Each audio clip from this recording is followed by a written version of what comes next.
Across the entire Mario series, I truly fail to see someone with more character, more charm, or more charisma than Toadsworth. Alright, Wario, come on man, you gotta love him, right? What started as some presumably one-off fill-in in Mario Land 2 soon evolved into this beautiful man. While I feel like he's mostly known for his minigame spin-offs, most of them at least, I honestly feel like his platformers deserve a bit more recognition. Man, these games are just so goofy and fun and aren't talked about nearly enough. Though I will admit, I don't really think any of the Wario Land games are quite as overlooked as Wario World, a GameCube 3D platformer developed by Treasure. You know, you might know him from Mischief Makers or Sin and Punishment, some niche but pretty well liked N64 games. Anyways, I grew up with this game and I have some fond and perhaps not so fond memories of it for a variety of reasons. It was one of the first 3D platformers I ever played, come to think of it, and damn, what a way to start off. With how little this game and all its absurdity is talked about, and the amount of time it's been since I've last played it, I figured it'd be kinda cool to delve into it and analyze it, for you guys of course, but also for myself to finally establish a more concrete opinion on it. So let's take a look. It all begins with Wario just chilling in his castle filled to the damn brim with treasure. Kinda like the developer name, right? But all of a sudden...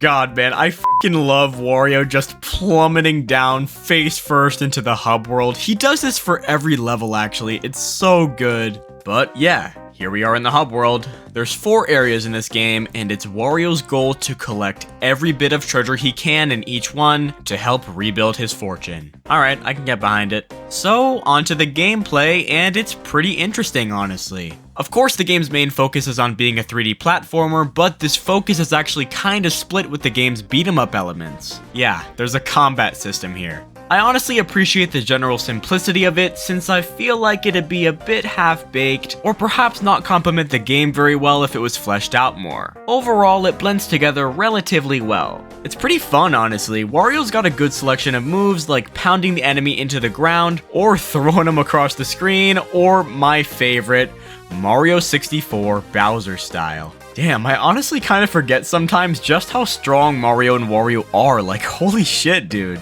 In general, Wario is pretty nimble though. Ironic, considering, you know, he's a big dude. Okay. Thank God though, imagine he had like the physics from Mario 64 DS. That shit would have been a slog, man. Thankfully, his ability to move around pretty quickly complements the gameplay quite well, both during the platformer and combat sections. Coins are one of the many things you'll find along the way, of course, a staple of Wario's hoard of treasure. They don't serve much purpose besides allowing you to purchase garlic to get some health back, and also reviving after a game over, but I only really died twice. Because I'm very good at video games. Thank you for subscribing. But hey, at least Wario can reach his daily iron intake by... Throughout every level are these trapdoors, some requiring an enemy to smash your way through, which lead to alternate areas ranging from puzzles to platformers. Think Mario Sunshine's secret stages, but also not. These are pretty fun, honestly. I love how they utilize these, yellow ball things. Oh, my bad, guys. Glue globes. They're used pretty generously throughout the game for platforming purposes, but these stages take it a step further, forcing you to maneuver your way around them to avoid obstacles, or to fling yourself off of them to fly across the level. I don't know, I just think it's really cool. Any puzzle involving boxes is usually pretty stupid though, especially near the end. I spent 20 damn minutes on this and that was the solution? Really? I can't even tell if that was intended. Maybe I'm just dumb, that's up to you guys. I really appreciate the blend of platforming and combat to overcome obstacles throughout the levels too. Like these doors you've gotta unlock, these platforms you've gotta raise, or these magnet enemies you've gotta throw to the magnetic wall to use as platforms. Like, how cool is that, man? It's just such a neat idea that's always stuck out to me. Something I'm not so thrilled about is this shit. If you manage to slip down a pit at some point, which will happen, you'll find yourself in this shitty sewer area where these fucking things will take all your coins. Couple this with the water doing the same as you frantically break these boxes to find the spring to get out, and you've got yourself a shitty mechanic. Mario Odyssey did something right in that it took away some coins when you fell off a cliff and put you right back at a checkpoint after. Like, how hard is that? Overall, it's not a huge deal to me, but it can be a pretty big pace breaker at times. But hey, at least we get to hear this. Which leads me to character. This game absolutely oozes charm, particularly with all of Wario's mannerisms and voice lines. I love his little quips as he sends enemies flying across the screen. It's so cathartic to pull this stuff off and to hear his thoughts towards his foes. Good luck, have a rotten day, and of course,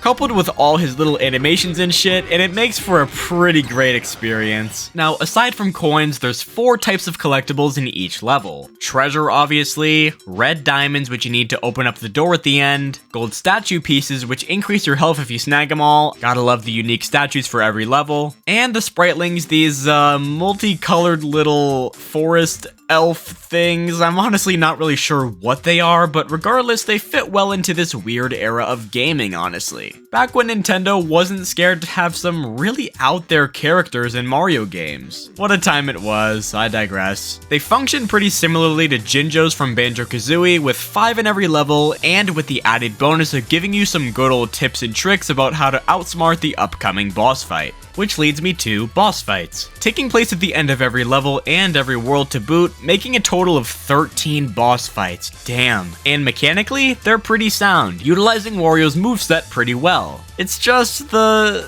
bosses themselves, they're designed so weirdly. Sure, so are the enemies, but this is just on a whole other level, man. Like, come on. These things used to give me nightmares as a kid. Be it this Jimmy Neutron looking ass baby angel thing, or this thing, or...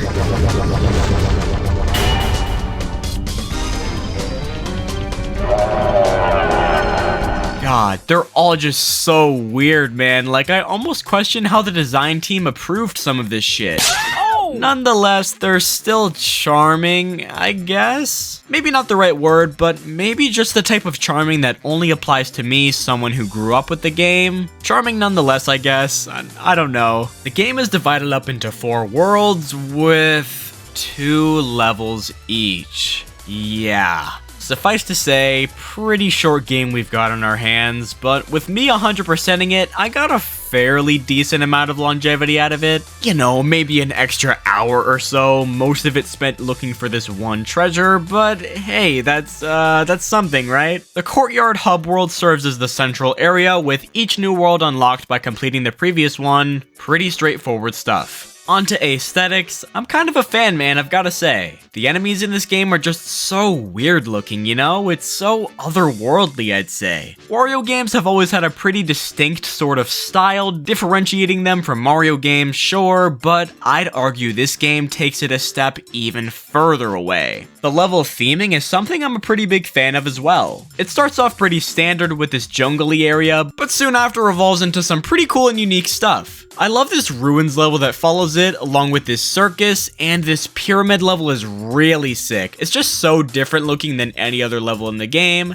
and I love it honestly. Rather than being a more straightforward left to right sort of level, it spawns you by the pyramid's base, daring you to conquer its spiral of challenges that await. It's a fun time. I prefer more open levels like this, honestly. I wish there was more of them, because you'll come across shit like this in the snow level where there's this health trophy thing and you can f***ing miss it, and you gotta replay the whole level over and over again until you get it. It's really not that fun, honestly. But yeah, overall pretty good level design. The music in this game is just so damn iconic, man.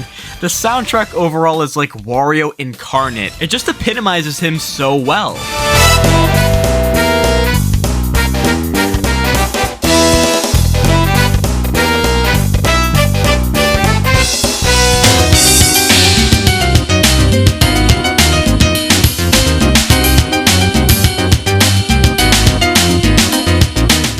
overall a pretty solid soundtrack. So, once you get your hands on the 4 amulets from each world, they find their way to this, giant treasure chest thingy, and open your way to the final boss against the Black Jewel. It's alright. You basically just circle around him, freeing Spritlings in the process to stun him before your next attack. It's just way too easy, honestly. Interestingly, they cut an entire phase from the fight, which is actually retained in the Japanese version. I don't know why they cut it, maybe they thought it was too hard or something. It honestly looks pretty cool and it would make it a lot more interesting, but whatever, I guess. The day is saved and the Spritlings help Wario regain his wealth.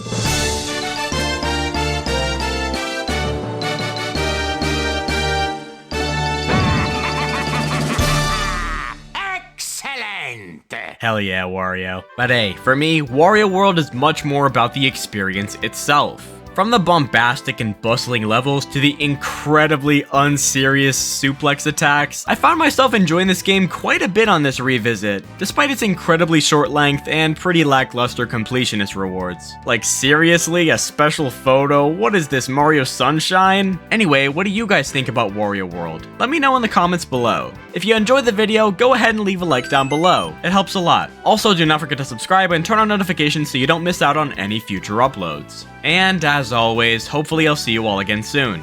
Bye.